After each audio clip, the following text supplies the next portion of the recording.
Bonjour à tous et à toutes. Aujourd'hui, un nouvel oral qui a été tombé, qui est tombé à l'école polytechnique, dans lequel on se donne à trouver un équivalent d'une suite. Donc, on définit une suite xn par x0 est strictement positif, et pour tout n, xn plus 1 égale à xn plus 1 sur xn. Ok. Donc c'est assez marrant. C'est assez classique, surtout, c'est tombé à Polytechnique, hein, mais c'est tombé il y a longtemps. Maintenant, je pense que ça tombe beaucoup plus aux mines, probablement. Mais en tout cas, c'est assez sympa. La technique est toujours assez la même. Mais c'est bien de le savoir. C'est un oral qu'il faut avoir vu, je pense. Euh, c'est quand même assez classique. Donc, premier truc qu'on va faire, c'est que on va chercher à déterminer un peu d'infos sur xn. Premier truc qu'on peut faire, c'est à partir de l'information x0 strictement positif, obtenir que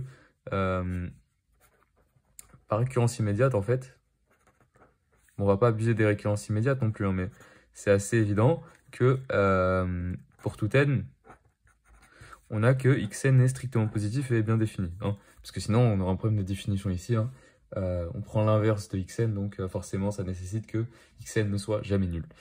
Bon, qu'est-ce qu'on a de plus, du coup, de cette information-là? On a en fait que xn plus 1, c'est égal à xn plus 1 sur xn, et que donc xn plus 1 moins xn, c'est égal à 1 sur xn. Or, xn, c'est strictement positif, donc ce truc-là, c'est strictement positif. Donc, en fait, xn est croissante. Et ça, c'est super. Pourquoi c'est super? Parce que, tout simplement, on a un théorème du cours qui nous dit que on a deux cas de figure. Soit xn tend vers L dans R+, soit xn diverge vers plus l'infini. Ok? Bon, dans le deuxième cas, en fait, on va voir que c'est le deuxième cas. Pourquoi c'est le deuxième cas? On va appeler la limite de xn, on va l'appeler n, L. Ok? Et en remplaçant ça dans la relation de récurrence, on obtient quoi? On obtient, on a L égale L plus 1 sur L. Donc, 1 sur L égale 0. Donc, en fait, on a quoi? Tout bêtement, on a L égale à plus l'infini. Ok. Donc là, on a obtenu deux trucs. On a xn est croissante et xn qui tend vers plus l'infini. Bah, ça, c'est super. Parce qu'on cherchait quand même un équivalent de xn, quoi. Bon, la technique ici, puisque maintenant on sait que xn tend vers plus l'infini, c'est de se ramener à un développement limité. Qu'est-ce qu'on a? En fait, on a xn plus 1 égale à xn plus 1 sur xn. Comment est-ce qu'on se ramène à un développement limité, sachant que ce truc-là va tendre vers 0, ce truc-là va tendre vers plus l'infini?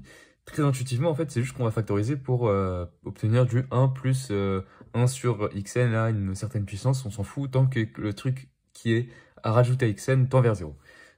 Comment on fait ça? On factorise évidemment, mais qu'est-ce qu'on fait avant ça? On va prendre une puissance alpha, ok? On va fixer un alpha, un réel. Ok, et en fait, on va essayer de trouver quel alpha convient pour essayer de trouver un équivalent de xn plus 1 puissance alpha moins xn puissance alpha, de sommer ces équivalents-là par un théorème du cours, par le théorème de Césarov, enfin par le lemme de Césarov, en fait, trouver un équivalent de xn.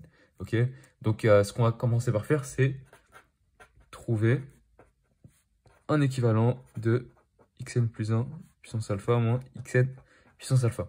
Je vous invite à le faire si vous n'aviez pas l'astuce. Commencez ici, puis essayez de conclure, parce que ce qui a été dit juste avant, ça devrait être assez rapide. Nous, ce qu'on va faire du coup, c'est qu'on va directement enchaîner. On a xn puissance alpha, xn plus 1 puissance alpha, pardon, égale à, ici. On aimerait bien retrouver du 1 ici, hein, 1 ici, et quelque chose qui tend vers 0 à côté. Comment on va faire? Tout bêtement, on va factoriser par xn, ok? On va avoir du xn facteur de 1 plus 1 sur xn carré, du coup. Alors là, on va mettre un alpha ici, ok? Et qu'est-ce qu'on a? On a que ce truc-là va tendre vers 0, puisque ce truc-là tend vers plus l'infini. Donc en fait, c'est le développement limité de 1 plus x à la puissance alpha. Quand x tend vers 0, vous le connaissez déjà. Hein. On va faire ça. On a du alpha sur xn puissance 2, plus un petit taux de alpha. Bon, du coup, c'est juste un petit taux de 1, pardon, sur... on s'en fout en fait. 1 sur xn carré. Ok. Donc ça, c'est juste égal à xn puissance alpha. plus alpha sur xn puissance 2 moins alpha, ok, plus un petit taux de 1 sur xn puissance 2 moins alpha. Comment est-ce qu'on va choisir notre alpha en fait? On va choisir de sorte à ce que tous les termes en xn ici soient constants. Pourquoi est-ce qu'on aimerait qu'ils soient constants? Pour ensuite sommer en fait par le lemme de Césaro et obtenir un équivalent de xn plus 1 puissance alpha moins xn puissance alpha. Et donc en fait de trouver un équivalent de xn par le lien, enfin par un télescopage en fait. Donc qu'est-ce qu'on va prendre ici? On va prendre alpha égale 2 en fait. Alpha égale 2 nous donne quoi? Il nous donne que xn plus 1 au carré, c'est xn carré, plus alpha, en fait, xn puissance 2 moins alpha, c'est xn puissance 2 moins 2, donc là on a du alpha, plus un petit taux de 1. Bon ça c'est que du coup c'est juste, pardon, xn au carré, plus 2, plus un petit taux de 1.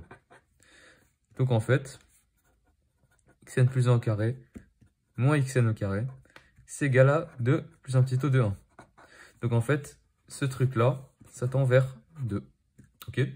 Ça c'est parfait, puisque c'est une limite finie. Ok? Donc on va pouvoir sommer, on va pouvoir sommer par Césaro.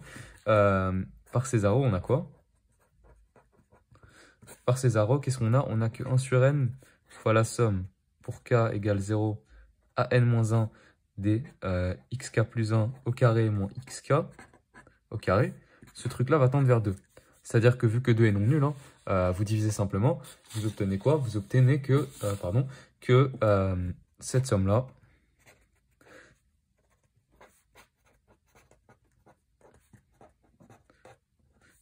est équivalente à 2m, en plus l'infini. Donc en fait, cette somme-là, hein, qui n'est rien d'autre en fait que xn au carré, bon, moins x0 au carré, mais a priori on s'en fiche, c'est équivalent en plus l'infini à 2n. Donc en fait, on a tout simplement xn carré qui est équivalent en plus infini à 2n. Là, on peut composer par la racine carrée, ok. Le cours vous dit que vous pouvez le faire. Donc on a xn qui est équivalent en plus l'infini à racine de 2n. Voilà, et ça conclut l'oral. Donc c'est un superbe oral. Pas compliqué, pas facile sans l'astuce, mais très facile avec l'astuce. Je vous invite à faire plein d'exercices comme ça, hein, ça rentrera à force ces techniques-là. Il y a des oraux avec lesquels ça marche pas malheureusement. Et en fait, il faudrait penser à une équadif. Pourquoi penser à une équadif? En fait, vous dites que xn plus 1 moins xn, ce serait environ f' de n. Et en fait, que f de n serait xn.